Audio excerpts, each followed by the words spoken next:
başında ceylan mısın avcı mı? Karar veren mahkeme mi, savcı mı? Dağ başında ceylan mısın avcı mı? Karar veren mahkeme mi, savcı mı? Al yüreğim rehin kalsın elinde. Al yüreğim rehin kalsın elinde.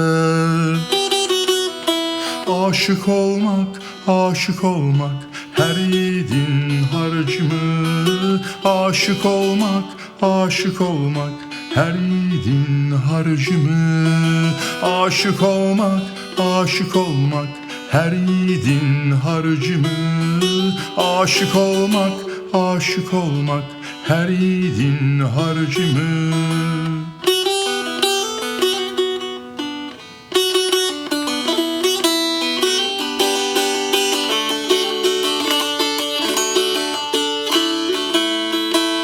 Aşk uğruna ipe verdim canımı.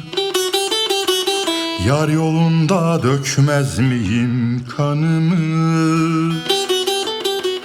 Aşk uğruna ipe verdim canımı. Yar yolunda dökmez miyim kanımı? Düşmanlarım talan etsin malımı. Düşmanlarım talan etsin malımı. Aşık olmak, aşık olmak her yiğidin harcı mı? Aşık olmak, aşık olmak her yiğidin harcı mı? Aşık olmak, aşık olmak her yiğidin harcı mı? Aşık olmak, aşık olmak her yiğidin harcı mı?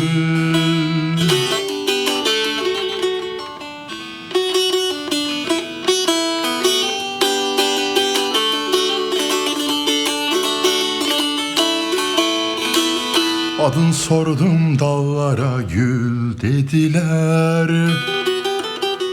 Sözün sordum tellere dil dediler. Adın sordum dallara gül dediler. Sözün sordum tellere dil dediler. Sarılıp da beline öl dediler. Sarılıp da beline öl dediler. Aşık olmak, aşık olmak her yiğidin harcı mı? Aşık olmak, aşık olmak her yiğidin harcı mı? Aşık olmak, aşık olmak her yiğidin harcı mı? Aşık olmak, aşık olmak her yiğidin harcı mı?